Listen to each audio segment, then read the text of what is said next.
Evet, RD Ekran'a tekrar hoş geldiniz. Reklam Yaratıcıları Derneği'nin YouTube kanalındayız. Bugünkü konuğum çok değerli bir reklam insanı, TBWA Network'ünün CEO'su sevgili Burcu Özdemir Kayımtu. Burcucuğum hoş geldin. Hoş bulduk Çağlar. Nasılsın? Teşekkür ederim. İyiyim, gayet iyiyim. Sağ ol. Sen de iyisin gördüğüm kadarıyla. Çok iyiyim, çok enerjik hissediyorum kendimi. Burcucuğum, reklamcılık hikayen nasıl başladı? Yani nasıl reklamcı oldun? Ya aslında çok enteresan benim. Tabii hiç ben reklamcı olacağım diye yola çıkanlardan değilim.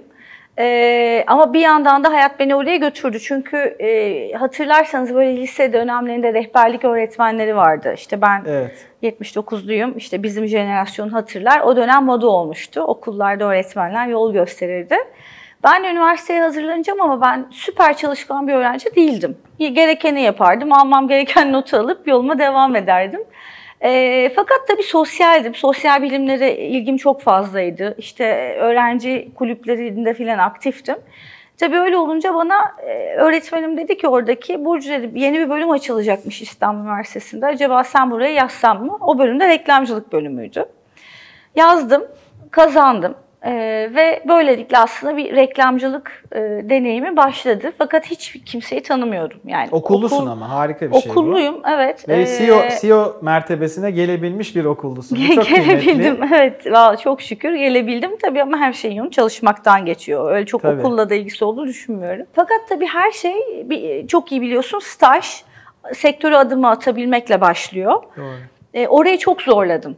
Okul döneminde hep bana dediler ki işte öğretmenlerimiz Burcu ajans. Muhakkak oraya gitmen lazım. Bu işin okulu orasıdır. Ama kimseyi tanımıyorum. Babam da tanımıyor sektörden kimseyi. Eli Acıman görevde mi o zaman? Eli Bey çalışıyor. Emekliliğinden çok kısa bir süre önce. Neyse öyle böyle ailem gittim. Eli Bey'in asistanı vardı. Nil Hanım'da yanılmıyorsam. Yanılmıyorum herhalde. Onun her gün arıyordum ve diyordum ki ben sizde staj yapmak istiyorum. Ne iş verirseniz yapacağım, geleceğim. Kadın artık benden bıktı ve sağ olsun beni staja aldı. Harika. Ama ben o zaman yazar olmak istiyordum. Senin Reklam Yaratıcıları Derneği'ne uygun bir pozisyonla yazarlık arzum vardı. Ve bana ajans yazar almıyordu. Çünkü kreatif departmandaki gizlilik sebebiyle stajyer almıyordu. Kreatif departmana. Enteresanmış. Tabii giremedim ama dediler ki bana Burcu şöyle bir görev var, ister misin? Kreatif direktör o zaman Deniz Hanım mıydı? Deniz Barlas mı? Deniz Barlas'tı yanılmıyorsam. Deniz Hanım'da o dönem. Onun dosyaları var odasında, toplanması gereken briefler, işte revizyonlar, bir şeyler böyle yığınla kağıt. Toplar mısın? Toplarım dedim. Giriş o giriş, çünkü şöyle iyi oldu. Her brief yanımda veriliyor. Her fikir yanımda dinleniyor. İnanılmaz bir böyle kreatifin içine girdim. Herkesi tanıdım. Sen o işi biraz yavaşlattın herhalde. O toplama işini ağır daha hiç çok şey duyabilmek için. Bilakis çabuk bitirdim. Hızlı mı bitirdin? Çünkü sonra bana dediler ki tamam, staj yapabilirsin kreatifte. Ben aslında yıllardır böyle olan bir belki de kuralı kenarından esnetmiş oldum. Çok güzel. Orada bir dönem kaldım, işte bir yaz dönemini orada geçirdikten sonra okula döndüm. Okul bitti. Güzel sanatlara girdim. Güzel sanatlara da yine tabii stajyer olarak girdikten 1,5-2 ay sonra kadroya alındım. Orada da yazar olarak başladım. Fakat sonra Ahmet Akın sağ olsun beni keşfetti. Ahmet dedi ki Burcucuğum dedi, sen görüyor beni, ben diye ara diyorsun, arıyorum, bir şey yap diyorsun, yapıyorum, her şeyi yapıyorum. O ajanstan da çıkmıyorum. Aşırı disiplin ve azim var. Ahmet de dedi ki ya sen çok çalışkansın, bence müşteri ilişkilerine gel. Yazarlar çalışkan olamıyor muymuş? Neymiş bu? Onun bakış açısıyla beni oraya çok uygun görmediğini anlıyorum şimdi. Ahmet de müşteri ilişkileri kökenli değil mi? O dönem Beymen'den ajansa geçmişti. Müşteriden ajansa geçen kişilerden de o dönem. Sağ olsun aldı beni. Ben bir ay sonra işte Güzel Sanatlar'da kadrolu olarak işe başladım. Sirkülerler yaparak, işte kataloglar yaparak falan. Başlayış. İlk müşterin hangisiydi, hatırlıyor musun? Sanko. Sanko'nun halka arzını yapmıştık. Onun hatırlıyorum işte gazete ilanlarını, sirkülerleri falan, hiç çok büyüklerdi ama onları yapmıştık. Halka arz da başlı başına kazık bir iştir yani, değil mi? Evet. Kısa ama öğretir, disiplin verir. Tabii. Bence müşteri ilişkileri insanların zor yapacağı ama kendini kanıtlayacağı işlerden biridir o tarz büyük halka arzlar ve disiplin gerektiren işler. Ben de onunla başlamıştım. Evet. Burcucuğum, böyle marka kökenli bir ajans başkanısın, CEO'sun. Peki Marka grubundaki arkadaşlara bir önerin var mı? Ya da sence iyi bir marka sorumlusu nasıl olmalı? Nasıl bir donanıma sahip olmalı? Ya, tabii önerilerim olur ama ben temelde bakış açısını şuna çevirmeyi istiyorum. Artık reklam yaratıcısı, marka grubundan, stratejist vesaire gibi departmanlardan çok, yani gerçekten günümüzde doğru reklam insanını tanımlamamız gerekiyor. Tabii. Doğru iletişim ortağını tanımlamamız gereken bir dönemdeyiz. Onun için benim en temel önerim şu olur. Markalar bize kaderlerini teslim ediyorlar. Markalar bize paralarını teslim ediyorlar. Onun için her zaman oturdukları koltukta onlara değer katma, onlar gibi bazen bakabilme ama hep onları ileri taşıma vizyonuyla otursunlar. Çünkü hep reklamcılardan beklenen şeydir ya, ay onlar çılgın çocuklar, ay işte onlar uçar kaçarlar. Evet, onları yapacağız. Zaten buradaki yetenek havuzunun bence en büyük görevi tabii ki o.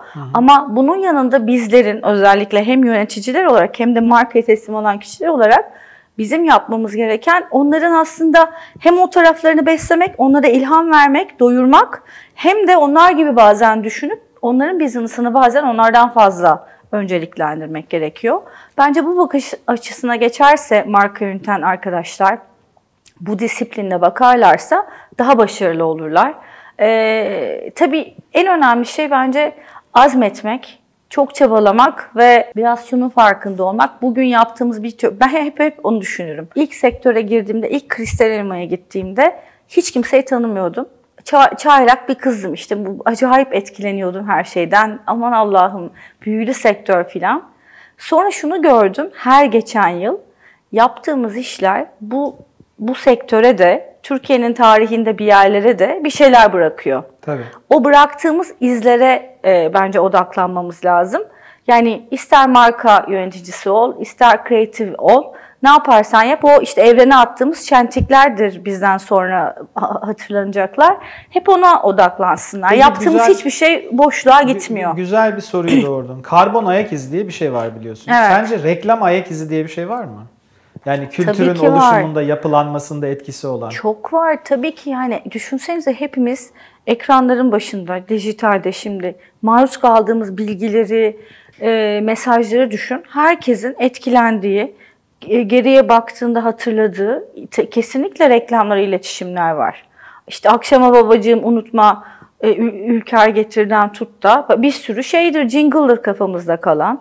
Çocuklar reklam izlerken yemek yer filan gibi bir sürü analoji vardır hep aramızda. Tabii ki var, tabii ki var bence. Bu peki reklamcılığı daha da sorumlu olmaya götürüyor mu? Tabii ki kültürü etkiliyoruz. Kültürün bir parçasıyız, bundan ayrılamayız.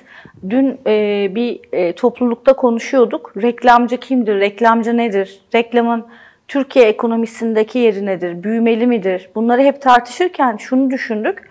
Biz eğer bu işleri üretmesek kanallar yayınlayacak reklam bulamaz. Kanallar yayınlayacak reklam bulamazsa kanalları döndürecek ekonomi oluşamaz. Ekonomi oluşamazsa o çok sevdiğimiz diziler yayınlanamaz. O çok sevdiğimiz selebritiler kendilerine yer bulamaz. Yani böyle bir çarkın aslında tabii, dolaylı olarak o ekosistemi işleten temel noktalardan biriyiz. O yüzden bizim bulunduğumuz yer çok önemli ve kültüre yarattığımız etki çok azımsanmayacak seviyede. Doğru. Peki buradan bir konuya geldik. İleride soracağım başka bir soru aslında bu. Türkiye'deki reklam pastası büyümüyor. Çok iyi biliyorsun. Türkiye ekonomi olarak dünyada 18. sırada ama reklam harcaması olarak dünyada 42. sırada yer alıyor şu an. Evet. Bunu neye bağlıyorsun? Yani marka yaratamamamızı ya da reklam pastasının, yani son bildiğim kadarıyla son açıklanan rakamlara göre 8 milyar civarında tıkanmış durumda. Çok üzücü. Ben de dün daha işte bu toplantıda Deloitte raporunu bir daha inceledim. Evet, doğru söylüyorsun. 8 civarındayız. Çok gerideyiz. Yunanistan, İsrail gibi ülkelerin gerisindeyiz. Yani pazar olarak bakacak olursanız hacmimize ve potansiyelimiz çok büyük olmamız gerekirken. Tabii. Türkiye'de hatta önemli bir data paylaştılar dün.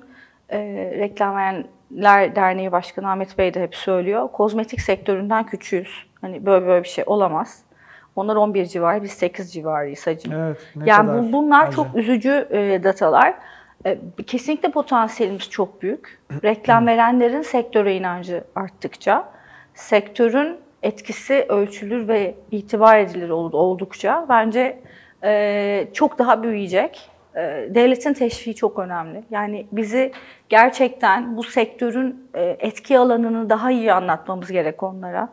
Her alanda farklı teşvikler, destekler var sektörlere. Bizim sektörümüzü biz büyütmek için bugüne kadar belki az çabalamışız.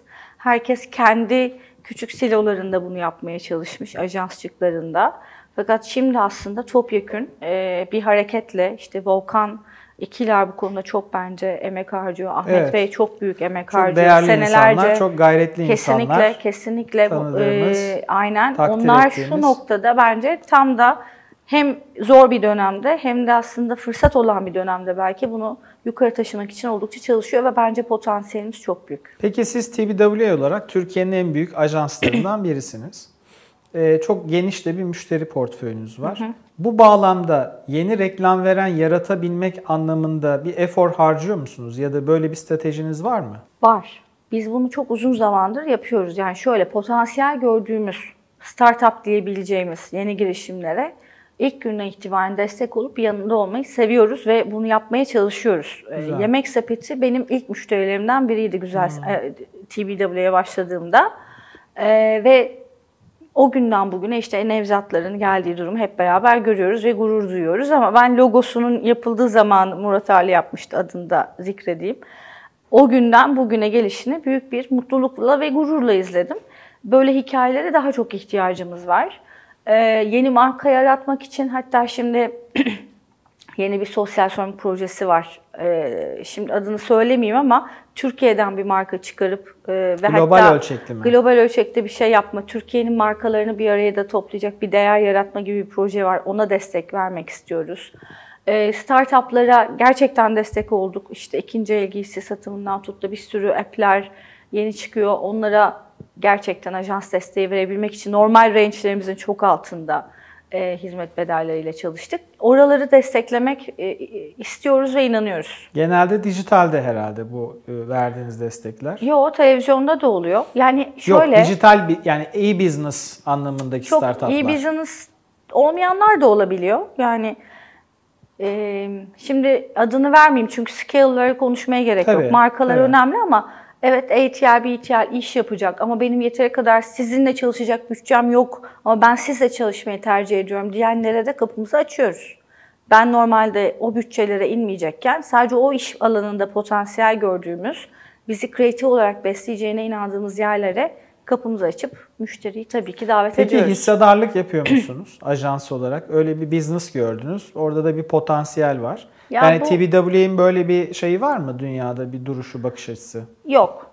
Yani tabii ki olur. Bu e-business'larda özellikle görüyoruz işte. Kendisi garajını açıp 3-5 tane startup'a yer verip sonra o %10'larını alıyor.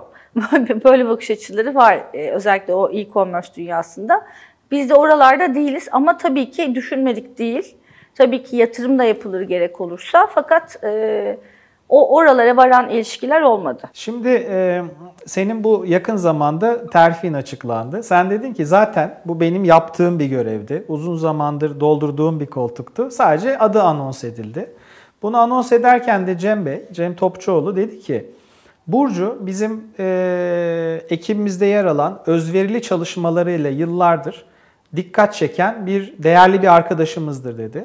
Şimdi ben de bu özveri kelimesinin altını çizmek istiyorum. Bu özveri eşittir ödün mü? Yani hayatında nasıl bir rota izledin ki hani bu noktaya gelebildin? Bir reklamcının iş yaşam dengesi arasındaki o özveri, ödün, fedakarlık kavramı sence nasıl gelişiyor? Onu biraz paylaşır mısın? Yani şöyle ilk önce şununla başlayayım. Ben o koltuğu doldurmuyordum ama ben şöyle yapıyordum. Oraya hazırlanıyordum diyelim. Hazır olduğumda da sağ olsun Cem Bey bana bu görevi verdi.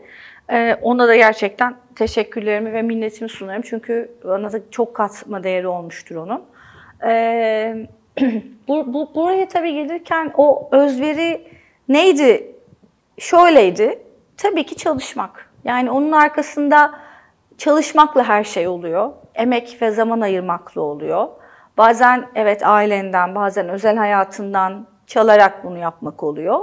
Ama bundan hiçbir zamanda gocunmadan bununla mutlu olmak da işte bunu sana hayat boyu şey olarak veriyor. Yani disiplin olarak veriyor, motivasyon olarak geliyor senin arkandan. Karşılığını da görüyorsan o yolda yürümekten zevk alıyorsun. Ben her zaman derdim ki işte ilk başlamıştım Manajans'ta staja. Onu da söylemek isterim. İlk sigortamı Manajans'ta yapmışlardı. İlk staj paramı orada almıştım. Gururla söylerim her zaman. Gözlerim dolmuştu çünkü. Bana bir zarf verdiler. Evrak çıkacak sandım, içinden para çıktı. Ben işte o özveriyi orada başlattım. Karşılığını gördüm. Ve sonra da hep şunu düşündüm. Ya okulda okuruz, sınavlara gireriz. Kendi paramızla otobüslerle gider gelir çaba harcarız. Ve ben burada daha çok sevdiğim bir şey yapıyorum. Bir de üzerine para alıyorum. Ah ne güzel diye. Bu naiflikle düşünmüştüm hep senelerce. Ve senelerce böyle inandım. Ve gerçekten buna inanmaya devam ediyorum. Çünkü ben hayatımda bunu yapmaktan zevk alıyorum. Bunu bir özveri olarak da görmüyorum. Ben bunu böyle yapmak için buradayım. Benim hayatta tanımlanmış görevlerim, bana verilmiş şeyler var. Bunlardan biri de etrafıma bu işi yaparak değer katmak. Onun için gururla ve mutlulukla bunu yapıyorum. Özveri olarak görmüyorum. Ama özel hayata zaman ayırmak gerekliliğini de muhakkak sektöre yeni giren arkadaşlara hatırlatıyorum. Ailelerine, çocuklarına, eşlerine, sevdiklerine vakit ayırmaları ve bunu kendileri yaratmaları gerekiyor. Hiç kimse onlara al bu senin free time'ın demeyecek. Doğru. Onu dengelemek aslında reklam insanının görevi. Kesinlikle. Değil mi? Bu yıl güzel haberler geldi sana. CEO'luğunun dışında New York'ta, Stevie Awards'ta çeşitli ödüller de aldın. Evet. 2 tane gümüş, 1 tane bronz, bir de yılın kadın iş insanı. EMEA bölgesi yanlış Evet, EMEA bölgesinde. Evet. Bu ödülü sana ne getirdi? Yani neyi farklı yaptığını hissediyorsun? Çünkü bu çok değerli bir ödül. Tabii. Seni tekrar tebrik ediyorum bu arada. Ederim. Gurur duyduk hepimiz. Bütün sektör olarak. Çok sağ ol. Çok teşekkür ederim. Mutlu olduk. Sağ ol. Çok teşekkürler. Ben de mutlu oldum. Yani şöyle yaptığım işin, gittiğim rotanın doğruluğunu bana aslında kanıtladı. Uluslararası bir ödüldü. Kişisel başvurular alınıyordu. Yaptığın işte son bir sene içinde yaptığın değişimler, dönüşümler, kattığın değerleri oraya anlatıyordun. Orada bir jüri, uluslararası bir jüri, yani sırf hani Amerika, Avrupa vesaire değil, bütün bölgelerden, Asya dahil her bölgeden jürinin oylarıyla adaylar puanlar alıyordu. Ben de tabii yaptığım işlerin uluslararası arenada beğeni görmesi, takdir edilmesi beni çok mutlu etti. Sonuçta biz Türkiye'de sanıyoruz ki kendi alanımızda bir şeyler yapıyoruz ama aslında Türkiye'den dünyaya açılacak belki fikirlere burada ev sahipliği ediyoruz. Öyle girişimler yaratıyoruz, öyle dönüşümler yaratıyoruz. Bunda tabii orada takdir beğeni görünce, ödül alınca çok mutlu oldum. Motivasyon oldu bana da. Peki neyi farklı yapıyorsun? Yani bu ödülü aldıran ne? Hani sen burada sonucu aslında ifade ettin ama yani Burcu olarak mesela akşam eve gittiğinde işte ne bileyim aynanın karşısında olur, tek başına kaldığın başka bir an olur. Yani ne düşünüyorsun mesela? Kendine karşı şefkatli misindir, biraz acımasız mısındır? Yok, mesela gayet şefkatliyimdir. Hiç öyle acımasız bir yanım, tavrım yoktur. Adilimdir. Ya ben neyi farklı yapıyorum biliyor musunuz? Ben sınırlarla düşünmeyi sevmiyorum. Benim için önümde engeller, dogmalar, ters inanışlar hiçbir şey yok. Ben her zaman olaya ve etrafındaki herkese ve her şeye açık bakmayı severim. Ön yargısızlık. Hem ön yargısızlık hem de sınırsızlık. Yani bu iş böyledir, ben kabul etmem eğer başka bir yolu olduğuna inanıyorsam. Her zaman benim için A, B, C, D yolları vardır. Her zaman benim için ilişkilerde, dostluklarda, arkadaşlıklarda liyakat vardır, adalet vardır, inanç vardır, sadakat vardır. Bunların hepsini topladığında aslında şunu görüyorsun. Herkes herkesle bir gün iş yapabilir. Herkes herkesle bir gün yolları kesişir ve ona muhtaç olabilir. Herkes herkesle muhakkak aynı yola baş koyabilir. Onun için ben hiçbir zaman ne ilişki düzleminde ne iş düzleminde bildiğim yoldan şaşmam ama bildiğim yolu da tek yol saymam. O alternatifler, o etrafımda gördüğüm, açık bugün seninle sohbet ettiğimde öğrendiğim bir kelime benim aklımı açar ve belki inandığım bir şeyi bana unutturur. Onun için ben kalıplara ve inanışlara sığmayı sevmiyorum. İş hayatında böyle yapmadığım için bence ben başarılı oldum. Onun için bence TBWA'de 16 yıldır çalışabiliyorum. Çünkü bir kurumda 16 yıldır çalışmak kolay değil. Öteki taraftan orayı dönüştürmek hiç kolay değil. Fakat ben şimdi bunu yapmaya çalışıyorum. Kaslarımızı genişletmeye çalışıyorum. Reklamcılığı yani üstüme vazifedir değildir bilmem ama yeni dönemin reklamcılık tanımını yaratmaya çalışıyorum arkadaşlarımla birlikte. Onun için galiba öyle güzel ödülleri de alıyoruz hep beraber işte. Bravo, ekiple. tekrar tebrik ediyorum. Teşekkür ederim. Peki yanlış bilmiyorsam 350 kişilik yaklaşık bir büyük bir ailesiniz, büyük bir ekipsiniz. Bu kadar egoyu yönetmek zor değil mi? Ego demeyelim, yetenek diyelim. Evet, tabii herkesin bir egosu var. Benim de vardır, senin de vardır ama yeteneği yönetmek, yetenekle beraber çalışmak tabii ki dönem dönem zor olabiliyor. Ama işte yani bence herkes işini yapmaya odaklanır. Her işini yapan insan da en iyi yapmaya odaklanırsa ortak yolda buluşuyorsun. Çünkü iş yapmaya odaklı insanlar bir yerden sonra egolarıyla çalışmıyor. Doğru. İşi oldurtmaya çalışıyor.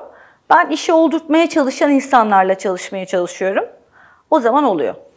Peki böyle enteresan bir sunum anın var mı? Yani şu sunuma gitmiştik, şöyle olmuştu, 3 gün uyumamıştım ya Çok. da işte... Onları saymıyoruz. Çok uyumadığımız var. Şöyle enteresan bir şey başımıza gelmişti, işte onu beklerken bu çıktı karşımıza filan.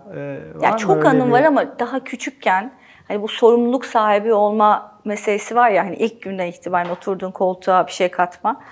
YKM yapıyoruz o dönem. Cüneyt Akeroğlu vardı. Şimdi çok meşhur oldu, işte yabancıları da çekiyor. Londra'da yaşıyor, fotoğrafçı. YKM ile sezon çekimi yapıyoruz. Benden müşteri temsilcisiyim. Gülay Hanım YKM'nin patronu. İşte Hülya Hanımlar hep beraber setteyiz. Fotoğraflar o zaman normal şey çekiliyor. Analog dia çekiliyor işte. Diyalar serilmiş masanın üzerine. Diyalardan bakarak seçiliyor Gülay Hanım. İşte onun saçı bu olmamış, bu güzel, bu filan böyle. Bir tane asistan kız var prodüksiyonda. Diyaların üzerine kahveyi döktü. Ve 2 günlük set. O gün de son gün. Ve 2 gününkine döktü. Herkes panik. Ne yapacağız, ne yapacağız, ne yapacağız, ne yapacağız? Ama yani kitlendiler. Ne yapması gerekiyor dedim. Yani ne yapılması, yıkanması gerekiyor bunların acilen. Ama prodüksiyon bunu diyor ama yerinden kalkmıyor. Sen tabii, ben delirdim. Aldım diyaları, koydum zarfa, çekilin dedim. Bindim arabaya. Asistan kızı da aldım yanıma. İşte anlayan kız kimse onu. Hemen nerede bu yıkama yeri? O işte fotoğraf şu stüdyosuna. Bastık 140 ile 150 ile gittim. Yetiştirdik. 2 günü de yakmadık. Ama işte o yakmama tabii sonra bana YKM tarafından acayip bir şey getirdi. Respect. O gün bugün. Hala onlarla da görüşürüm. Çok sevdiğim insanlar. Yani, seti kurtardım. 2 günlük parayı kurtardım. Hiç de unutma. Yani üzerime vazife deyip kenara oturmamıştım.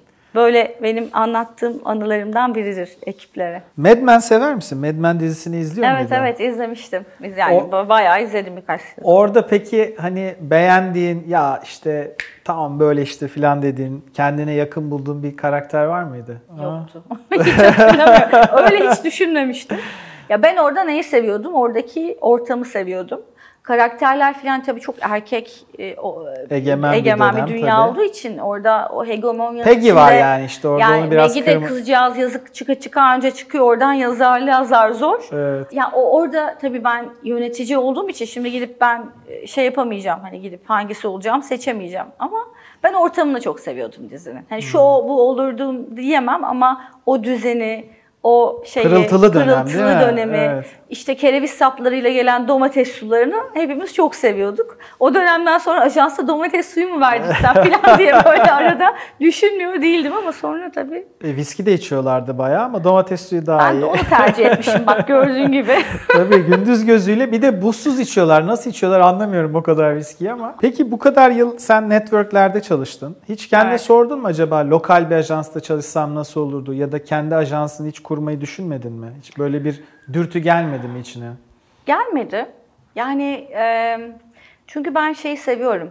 Bir bütünün parçası olma fikri bana iyi geliyor. Tabii ki yani bugün çıksak belki buradan 2-3 müşteriyle bir ajans da kurardık ama ben hep en büyük yapının içinde en iyi kalite insanlarla en büyük müşterilere bakarak çalışmayı sevdim. Ve bu konfor alanını bana verecek yapıları onun için bence tercih ettim. Yani bilinçli olmasa bile içimde böyle bir dürtü vardı ve bence onun için bu yolu öyle devam ettim. Arada küçük ajanslarda da çalıştım. Yani güzel sanatlardan sonra mesela ben bir sene Bebek'te ofisi olan Barkod İletişimleri bir ajans vardı. Bak CV'nde yazmıyor, bu çıktı ortaya. Ama o işte güzel Maydanoz grubun ajansında çalışıyor diye yazar. Tabii. Yok şaka yapıyorum. Ya Maydanoz, işte Gloria Jeans Cafe filan, o işte Show Center, onlara hizmet verdiğimiz bir in-house ajans vardı. Orada bir sene ben her şeyi yaptım. Prodüktör oldum, reklam yazdım, işte müşteri ilişkileri yönettim filan. Genel müdür vardı bir tek. Bir de ben vardım. Zaten ekipte böyle 10 kişi filandı. Tek kişilik dev kadroydum diyorsun. Evet, yani tekneyi de kiralayıp Aromel Kozmetik'e fotoğraf da çektirttik filan. Yani böyle bir sürü şey yaptım orada. Ya ben şunu gördüm, ben büyük hacimlerin insanıyım. Yani ben en iyilerle çalışmayı seviyorum. En büyüklerle olmayı seviyorum. En büyüklere hizmet vermeyi seviyorum. Yani ben ufkum kısıtlı kalsın istemiyorum. Evet, bugün çıksak dediğim gibi açarız. Çok şükür para da eminim kazanırız ama benim istediğim hem dünyadan beslenebileceğim bir network gücü, hem de o network'te tanıyacağım yeni yetenekler, onlardan öğreneceğim yeni şeyler. Ben bunları kendimi kapamayı istemiyorum.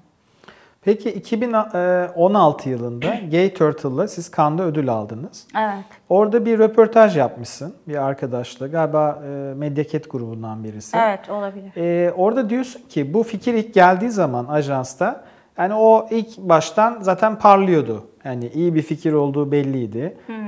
Sence bütün bu hani ödül alan ya da işte big idea diye ifade ettiğimiz fikirler geldiği zaman böyle parlar mı? Yoksa execution'la var olan big idealar da var mı? Büyük fikrin parladığı kesin. Etrafında insanları birleştirdiği de kesin. Ve öyle işlerin basiretinin açık olduğu da kesin. Yani ben ona çok inanıyorum. Ama yeni dönemde execution'la da fark yaratan işlerin olduğunu çok net görüyoruz. Çünkü artık teknoloji ve o dijital donanımdan ayrı işler yapamıyorsun. Evet. O yüzden yani şimdiki dönemde özellikle ikisinin bir arada olduğu işlerin daha büyük farklar yaratacağına inanıyorum. Çünkü erişimi de güçlendiriyor bu. Fakat bence temelde evet, büyük fikir olunca bir göz pırıldaması, bir herkesin ya evet bu iş olur demesi, o işi hızlıca start verme, yaptırta, oldurtabilme. Ya bu basiret açıklığı bence iyi, güzel, büyük fikirlerde oluyor. Peki şu an sen CEO'sun ve işte iyi bir fikir geldi diyelim ekipten. Bunu satabilmek için böyle müşteriye sen de gidiyor musun ya da baskı kurar mısın? Tabii, hani bunu tabii yapalım, ki. hayata geçirelim mutlaka diye. Tabii ki yaparım. Yani bu CEO'luk dediğin şey zaten o. Oldurtma yetisini arttırma ajansın. Ben de tabii ki yetkilerimi, ilişkilerimi her zaman işler için kullanırım. Ama şöyle, tabii ki hani sırf ödül işi değil, çok büyük bir kampanya fikri vardır. Müşteri sevmez. Yine onun için de savaşırım. Ödül alacağına inandığımız iş için de savaşırım. Her aşamasında ben olurum işin. 2017 senesinde Publicis Grup Cannes'a katılmama kararı aldı. Daha doğrusu bütün yarışmalara katılmayacağız ve bu parayı bir fon olarak değerlendireceğiz dedi. Bununla da Marcel adında bir yapay zeka platformu kurdular. 2018'de ben biraz baktım. Yine Cannes'da bunun lansmanını yaptılar. Ve bu Marcel aslında bir yapay zeka ama iddia şu ki 80.000 tane Publicis çalışanını bir network gibi kurgulayan bir sosyal ağ aynı zamanda. Şimdi betaları geçmiş, işte demolarını yapmışlar. Gördüğüm kadarıyla da işte Ocak 2019'da da tüm herkesin kullanımını açacağız filan gibi en son bir şey vardı, bilgi vardı. Sen bu konuda ne düşünüyorsun? Yani TBWA'nin bir kere Marcel SLX gibi bir projesi var mı şu an? İkincisi de bu projeyle ilgili ne düşünüyorsun Marcel'le ilgili? Bence akıllıca bir şey yaptılar. Yani iyi bir yöntem bulmuş Publicis. Sonuçta ciddi bir fon gerekiyor bu tarz yatırımlar için. Yani bu bir Ar-Ge yatırımı. Hani şimdi bugün bir şirket olsam, Arçelik Beko nasıl Ar-Ge departmanı ve yatırımları var? Öyle bir yatırım gerektiriyor. Bir holding, iletişim holdinginde böyle bir fon yaratması çok kolay olmayabilir. Çünkü onun da hissedarları var. Şimdi onlar o hissedarları rahatsız etmeden paraları ajanslardan, networklerden network'e üye ajanslardan toplayarak bir yatırım yapabilmişler. Ve bunu da AI tarafında yaptıkları için tabii ki bence takdir edilmesi gereken büyük bir hareket. Yöntemi de güzel, tavrı da güzel, tarzı da güzel. Tabii nasıl işleyeceğine bakmak gerek. Onların benim anladığım kadarıyla, ben de çok detaylı inceleyemedim ama gördüğüm kadarıyla network'teki o belirttiğim insan sayısı kadar aklı bir yere toplayacak, onları birbirine bağlayacak, fikirleri bir havuzda toplayacak bir sisteme dönüştürüyorlar onu. Yani o AI'ın işte biraz daha belki geliştireceklerdir ama bazını yaratıyorlar, data bazını yaratıyorlar. Bizde tabii ki var çabalar. Yani şu anda açıklayamam. Daha yeni biz de konuşuyoruz bir şeyleri. Zaten bir takım çalışmalar vardı. Dünyada da işte bunu duyuyoruz. Omni diye bir şey geliyor. Şu anda Nisan'da bu kullanılıyor hatta. Fakat yeni çalışmalar da olacak. Tabii ki hazır olmamız gereken bir alan. Biz daha yeni regional toplantıda işte Torgun böyle bir sunum yaptı. AI nedir, nasıl kullanılır, neye yarar? Nerelerde bizimle daha ilişki halinde olmalıdır? Biz nerelerde yeteneklerimizi kullanmalıyızı tartıştık. Önemli bir alan ve bence çalışılıp hazır olması gerekiyor ama bir yandan da insan beyni ve insan yetileri ve iletişim gücüyle makinelerin savaşamayacağı da bir gerçek. Çünkü bizden öğrenip taklit ediyor makineler. Biz eğer daha unik olmayı bırakmazsak, yani üretmeye ve yaratmaya devam edersek o dengeyi bir şekilde kuracağız. Onları doğru yerde kullanıp, bizler doğru katma değeri sağlayıp insan gücünü bence iyi yönetebileceğiz. Burada yine bir sohbette Gani Müjde ile konuşuyorduk. Dedim ki ona abi robottan dost olur mu dedim. O da işte olmaz filan dedi. Böyle şakalaştık. Yapay zekadan reklamcı olur mu sence? Yani yüzde kaç becerebilir bu işi? Nasıl düşünüyorsun? Ya yapıyorlar, yarıştırıyorlar. Burger'ın böyle komik bir tane reklamı var. Onu geçelim ama. Yani yapıyorlar, yarıştırıyorlar. İnsanın yazdığı senaryo mu, işte robotun yazdığı senaryo mu, hangisini tercih edersin diyorlar. Robotu seçen bir araştırmalar var önümüzde. Gördük işte bunu, Uzak Doğu'da da yapmışlar. Ya bence mesele o değil. Tabii ki robotların yazdığından senaryoda olur, etkin işte çıkar. Çünkü onlar olasılıklar ve RPT'ler, paternler üzerinden çıkaracak ve paternlerle yaşıyoruz zaten reklamcılıkta. Paternleri bulmak üzerinden çalışan bir sistem. Tabii ki etkili olabilir ama etkili olmayacağı yerleri bizim zaten keşfedip, yani onların yeterli kalmayacağı yerleri bulup kendi yetilerimizi oraya yönlendirmemiz gerekiyor. Yani burada iki şirket arası ilişki kurma, insanlar arası o duygu transferini anlama gibi şeyleri beceremeyecek makineler. Yani onun için onlar belki reklam yazar, senaryoda yazar, başlıkta atar, bannerları da yaparlar ama geri kalan her şeyi bizim yapmamız gerekecek. O ruhu üfleyemeyebilir diyorsun. Tabii ki, tabii reklamdaki. ki. Tabii ki.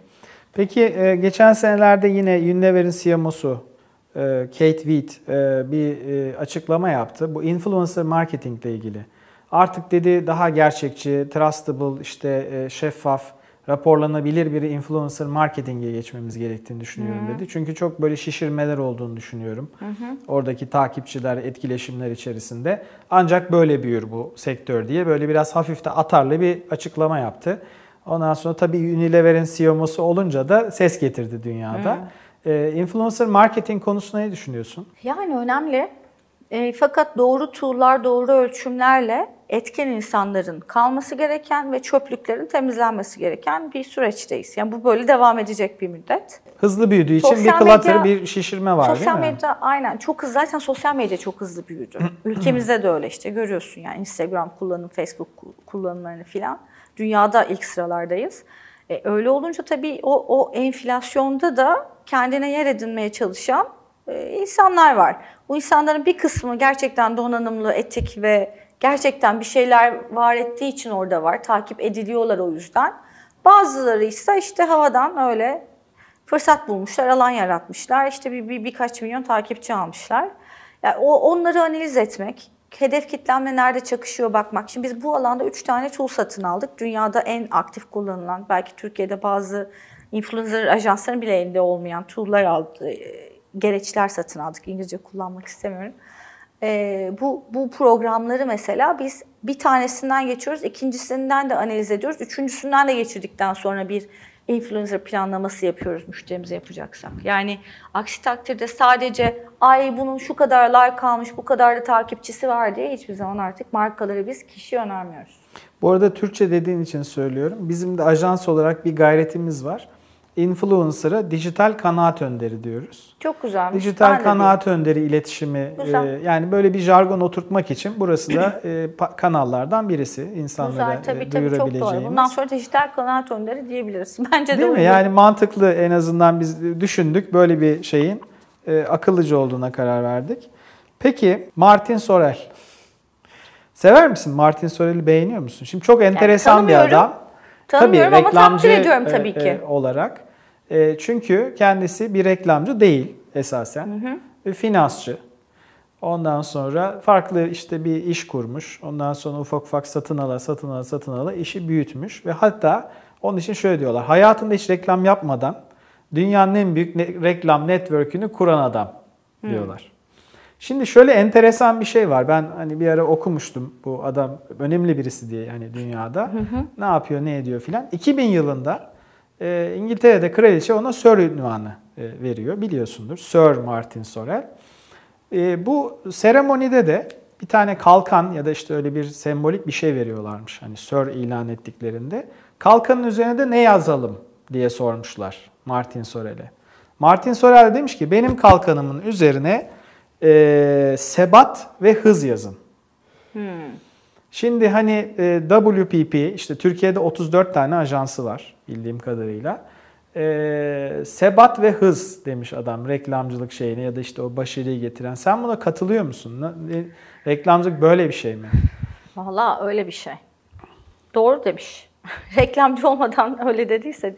Ya şaka bir yana, zaten reklamcılığın tanımı işte diyorum ya, yeniden yazıldığı bir belki dönemdeyiz. Öyle bir eradayız. Kesinlikle doğru. Sebat ve hız çok önemli. Hız her şey için önemli. Bizim işimiz için daha önemli. Şimdi kültürün içinde yaşıyoruz. Bugünü anlamamak, bugünü şu an yansıtmamak gibi bir şansımız yok. Onun için hızlı olmamız gerekiyor. Sebat etmemiz gerekiyor. Yaptığımız işi anlatmak, yaptığımız işi duyurmak, etkisini göstermek de kolay değil. Sebat kesinlikle şart. Ama galiba bütün işler için de bu geçerli yani. Değil mi? Yani özellikle yavaş bir cerrah da istemem. Sebat dönüşen, etmeyen bir cerrah da olsun istemem yani hayatımda bir doktora kendimi teslim edeceksem. O zaman bu aslında başarının formülü. Evet, yani sadece bence o başarının formülü. ait bir şey değil. Değil. Peki senin örnek aldığın bir reklamcı var mı? Türkiye'de ya da dünyada. Şu isim beni etkilemiştir dediğin. Ya tabii ki bütün eski reklamcıları çok beğeniriz. Hepsini okuduk işte, o bilgileri vesaire, hepsinin hikayelerini dinledik. Crispin Porter'ları beğeniriz. Son dönemde tabii en beğendiğin kimdi dersen, yani ben yetişirken açıkçası, şimdi değil ama. Esas onu merak ediyorum. Droga Five'ı çok beğeniyordum. Droga, evet, David yani Droga. David Droga ile tanıştım, konuştum Cannes'da. Şanslısın. O çılgın dönemlerimizde. Yani adamın peşinden, o zaman da tabii şeyiz, daha küçüğüm. Mr. Dragon, Mr. Dragon falan diye koştuğumu hatırlıyorum. Adam döndü bana, ben Dragon değilim de Drago'yum ama yine de sohbet edelim falan diye geldi bizimle. Sabah 4'e kadar sohbet etmiştik yani ve çok, inan o gün belki kendime gerçekten iyi bir ilham noktası buldum o gün. Çok konuştuk. Anlattı niye bu işi yaptığını, nasıl baktığını. Hatta ben şu anda belki işte o kadar araştırmışsan görmüşsündür. TBWA for Good alanında çok çok büyük çabayla bir şeyler yapmaya çalışıyorum. Evet. İyiliği markalar nezdinde ve sektörümüzde farkındalık yaratıp büyütebilmek için metodlar üzerine konuşuyor. Mesela orada onunla çok konuşmuştuk. Onunla da biliyorsun büyük bir su projesi yapmıştı evet. Falan o dönemlerde. Mesela orada ben ondan çok ilham almıştım. Çünkü bizim etki alanımızın ne olduğunu bana çok net anlatmıştı o ettiğimiz sohbette. David Droga'yı benim yetişme dönemimdeki en büyük ilhamlardan biri olarak görebiliriz. David Droga'yı ben de çok beğenirim. Takip ettiğim birisi. Geçenlerde bir postu var, yani tweet, post neyse. Diyor ki reklamcı böyle özünde çok naif, kırılgan, iyilik yapma peşindeki insandır. Hani bu kadar çok kreatif insan tanıdım diyor. Onları diyor böyle hani yetenekleri bir tarafa nitelendirebilirim. Sonra düşündüm, gerçekten de bir naiflik, bir çocuksuluk var değil mi bu yaratıcı yeteneklerin içinde? Bir yaratıcılığın özünde de o var. Yani çünkü bakın biz büyüdükçe, yaşımız ilerledikçe çocukluğumuzu unutuyoruz.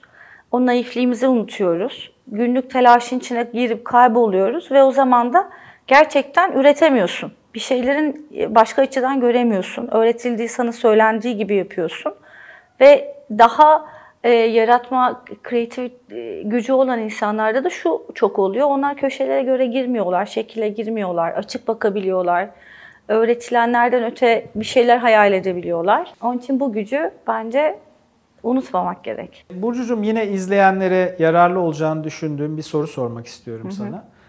Reklamcılığını hangi kaynaklarla besliyorsun? Nereleri takip edersin? Yani şöyle, sırf reklamcılık için değil de kendi kişisel donanım için diyelim. Yani her şey dijitalde dönüyor artık. Bütün dergileri falan da oradan indirip okuyoruz işte. Mashable'ı çok takip ediyorum. Onlar hem teknoloji tarafında hem de İşte sosyal olaylarda her şeyde çok aktif oldukları için Mashable bence iyi bir kaynak. Fast Company'yi çok takip ederim.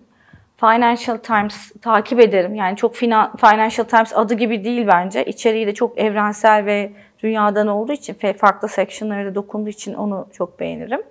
Dünyada onlar. Türkiye'de de işte elimizde olan bütün basın araçlarını, her şeyi takip ediyorum. Böyle bir medya takip sistemi üzerinden mi takip ediyorsun? Yok, kendim okuyorum. Sabahleyin çocuk uyanmadan önceki 45 dakika yatakta gazeteleri, dergileri, işte haberleri öyle geçirerek. Senin bir de oğlun var evet, tabii. Evet, aynen. 4 yaşında bir oğlum var, Deniz'cim. Deniz'e de selam söyleyelim. Teşekkür buradan. Ederiz. Onun hoşuna gider. El sallayalım. Deniz.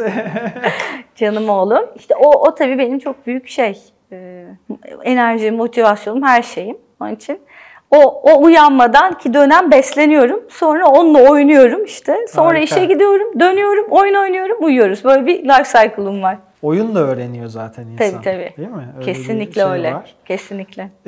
Peki son olarak TBW'ye insan alırken, yetenek havuzunuza insan katarken nelere dikkat ediyorsunuz? Yani sizin ajansa girmek isteyen bir reklamcı, reklam insanı ya da reklamcı olmak isteyen birisi nasıl başvursun? Nasıl başvurmalı? Ya tabii en temelde biz hep İK'yla da yaparız, onun dalgasını geçeriz. Biz gözünde o ışığı gördüğümüz insanları aramızda istiyoruz. Yani o nedir? İş aşkı bence. Hı hı. Yaptığı işe olan tutku, vazgeçmeme duygusu, işte sebat, hız, hepsini içermesi lazım bence bize gelecek kişilerin. Çok çalışmıyor muyuz? Evet, çok çalışıyoruz. İşte bugün sana sorsam bu TBW'nin reputasyonu nedir?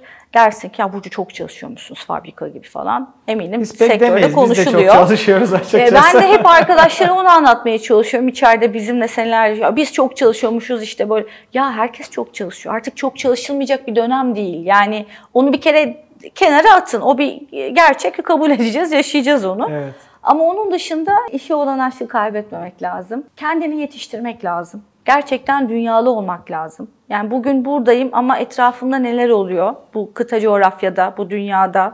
Ben bir bireyim ama ben neye etki edebilirim? Buna hep odaklanmak lazım. Ve gerçekten sınırsız düşünen insanlar olmalı bizim aramıza gelecekler. Yani ben bugün burada bunu yapacağım değil, ben bugün buradan neyi değiştirebilirim? Neye katma değer sağlarım? Böyle bakmaları lazım ve böyle bakan insanların da bizimle çalışması lazım. Harika. RD Ekran'la ilgili bir mesajın var mı? Buradaki önümüzdeki dönem konuklarımıza katılmaları yönünde ya da işte ne düşünüyorsun? Ya ben kişisel olarak yaptığın şeyi çok doğru buldum. Çünkü sektörün bir hafızası oluşmalı. Sektörde var olan, buraya emek veren insanların kendini ifade edecekleri platformlar bazen sınırlı kalıyor. Ama böyle işte YouTube'da beni bir gün bir öğrenci arkadaşımız izleyip belki kendi hayatıyla ilgili bir karar alabilir. Onun için yaptığın şeyi çok doğru buldum. Herkesin gelip vakit ayırıp burada seninle sohbet etmesi gerek. Ayrıca Reklam Yaratıcıları Derneği'ne getirdiğin boyut da bence çok doğru. Onun için de seni tebrik ederim. Çok teşekkür ederim. Bizim de destek olmamız gereken bir çaba görüyorum burada. Çünkü sektör adına bir şeyler yapmaya çalışıyorsun. Tebrik ederim ve elimden gelen her neyse destek olmak isterim. Çok teşekkürler. RD Ekran'a katıldığın için çok teşekkür ediyorum. Ben Şeref verdin. Teşekkür ederim. Sağ ol. Değer kattın. Çok sağ ol. Evet, RD Ekran'da önümüzdeki bölümlerde görüşmek üzere. Bugün değerli Burcu Kayımtu'yu misafir olarak aldık. Hepinize iyi günler diliyorum.